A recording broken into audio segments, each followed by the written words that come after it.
Welcome back to Quick Chat in the Cadillac. My name is SG. I like to explore the simplicity of complexity. If you don't know, this is my show where I break it down for you both real and quick. Both of them. Season 2. Babyface Assassin has returned once again because today's topic that we got for y'all is something special.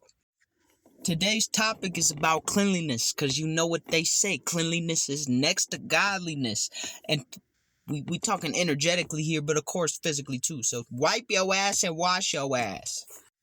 No, but let's be real here. There's a lot of things that we do that can be spiritually dirty. And you got to stop being so spiritually dirty so that you can have clean energy that can manifest quickly, that you can use to accomplish many different things that you want to do. And every time you start fresh, it's a fresh start. You don't have all this residual dirt just hanging around you like Linus from fucking, what's the name? Peanuts. What's Charlie Brown show? I swear it's called Peanuts. Yes, you don't look like Linus from the Peanuts show. Charlie Brown Thanksgiving and all that. Anyways, cleanliness, very important. Energetically speaking, cleanliness means that you don't have a bunch of attachments, or if you do have a bunch of attachments to your energy, that you're removing them. There's a lot of ways to go about this process. Most of them being... I can't stop yawning today. So one thing a lot of us, I don't know, especially if you're not into like spirituality or rituals or magic and stuff like that, one thing that you kind of neglect is that anytime you interact with a person, especially on a deep or intimate level, take that as you may, you are inheriting a little bit of their energy, a little bit of their life force. And I'm not saying that to be like, what's the word? Gross, explicit. I'm saying deadass you do. And that's not the only way that you can do it with like physical intimacy. Obviously there's emotional intimacy. There's words that you could use to connect to each other. I talked about contracts and like is episode 2 of season 1. So if you need some context, maybe that will help. You might want to go watch that episode. So I could get my point across to you and also hopefully make you laugh. Let's pretend like you fucking on a neighborhood hoe. Alright, doesn't matter, male, female, the neighborhood hoe. Now, you ain't fucking on nobody but the neighborhood hoe. But that don't mean the neighborhood hoe ain't fucking on nobody but you. In fact, usually it's the opposite. And that means that every time that you mess with this neighborhood gardening tool, you're thinking, oh, you know, we're just exchanging our energy. And we getting tied together, connecting, our bond is growing. When in reality, she's only getting your energy from you, or he's only getting your energy from you, but you getting Joe and Ro and Mo and Leisha, Keisha, Tanya, Shanice, all of them. Alright, they all now part of your energetic field because they all dropped a little bit of their energetic field on a neighborhood hoe, and now you dealing with all the bullshit that come with them too. And that's why we should stop doing this polygamy shit, because some of y'all is not good at it. But aside from that, if you don't want to have your energy polluted by lots of different peoples, then you can't be fucking on the neighborhood hoe. Same thing with like making promises and commitments to people who are flighty and fleety and make lots of promises and commitments. Right? If you work at an office and that office tells people, you know, hey, yo, I promise you're our number one employee. All you need to do is I need you to get this done. And you're like, I don't want, you know, that's a little strange. I need you to say this about this person. You're like, I don't know, that's a little strange. I don't know if I should do that. I didn't even see that person do that. But then you make the commitment, you say something out of some sort of like leverage that you think you may have later on. Whole time that person was running around saying that to 12 different people so they could build a case on someone they ain't like at the office. Boom. Now you're tied in with a group of people who you don't even maybe like that much. Just 12 random ass coworkers. You don't really be talking to them. Y'all all corroborate a story from one person who you also didn't like that much. Your energy is tied together now. Your consequences, your finances potentially are all tied together now. That's unclean. That's dirty energy type shit.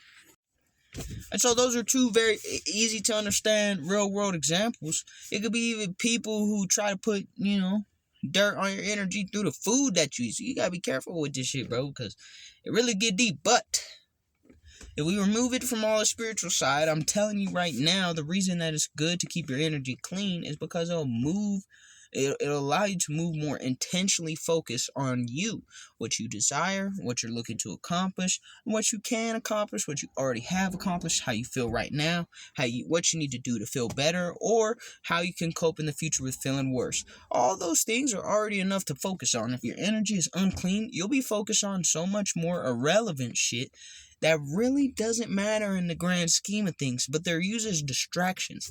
That's why energy is attached to so many people, and that's why you can't be fucking on the neighborhood hoe.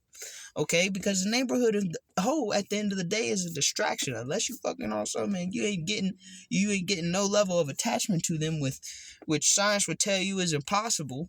But nothing's impossible in this world. That's why you're not supposed to do that, because you're attaching a whole bunch of people's energy to your body, to your energy. Sometimes that manifests as a trip to the clinic, and sometimes it'll just fuck up your destiny and knock you off your pivot a little bit, or a lot of it.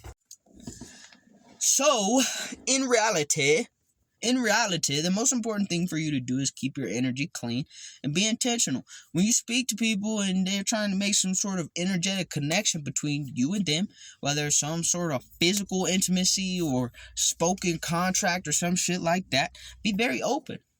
Tell them like, no. We're not about to do this, okay? Listen, keep me out of that. I don't mind my own business. Listen, I don't want to mess with you. You're lovely, you're wonderful, you're beautiful, you're handsome, but you be fucking on everybody. I don't need everybody's energy on mine. Top shelf, upper echelon type shit. Don't be ignorant and arrogant like that, because you'll put a target on your back. I mean, you can if you want a little entertainment, but what I'm trying to tell you is, ultimately, it's not as simple as you thinking like, oh, I could do whatever I want around different people, and it's not going to affect me. You are tying your energy to people just by interacting with them in certain ways, especially once you leave a level of connection that surpasses like you and a stranger. All right, that's why I keep a lot of people social distancing 6 feet away from me at all times, because then your energy becomes connected. You put yourself at risk for 100 million different reasons. It's no bueno, man. I'd rather just focus on my energy being clean and staying clean. And here's the thing, right? Once you're protecting your energy, it'll be easier for you to discern which people are going to come into your energy and present value, and who's going to prevent adding any more value, or who's going to try to take value from you. Because when you focus and you're acting like, oh, okay, I got to make sure my energy's clean, and you start learning and discovering things about people that, they're trying to attach some form of dirtiness. Oh no, what is it where they have the disorder where they're always afraid of being dirty? I don't think it's a hypochondriac, but whatever the case, right? So once they feel like you're acting like that, they'll try to be like, oh, this person's stuck up, this person thinks too highly of themselves, blah, blah, blah, they're ignorant or arrogant and blah, blah, blah. Just let them do that on the sideline. Hate from outside the club because they can't even get in. People who will deserve access to your energy will have, they won't really give you a ton of opportunities to turn away their access. Now, everybody's got to learn. Everybody's got to grow. It's not just one way to skin a cat, right? So, if you feel like you're not the most energetically clean person and you out here doing whatever you're doing, just know what comes with it, right? Just know what comes with it. If you want to live your life the fast way, then shit. Ski mask way. Make money. But, nigga, if you ask me, it ain't the only way. I just be quoting 50 Cent, okay? That's what I be doing. But, the truth is, you can live your life how you choose, but energetically, just understand, sometimes you're going to have to clean yourself off, especially if you're interacting with people who's just spiritually messy. They just be getting into shit, tying their energy to any random person just for the validation of it. And, it is what it is. They'll learn eventually, but it ain't your job to teach them that lesson. It ain't your job to learn the lesson after you already learned it. So shit. That's my message for today. Stay clean. Brush your teeth with baking powder and, lemonade on your underarms and all that spiritual shit too. And if you don't do that, at least wash your ass. Peace.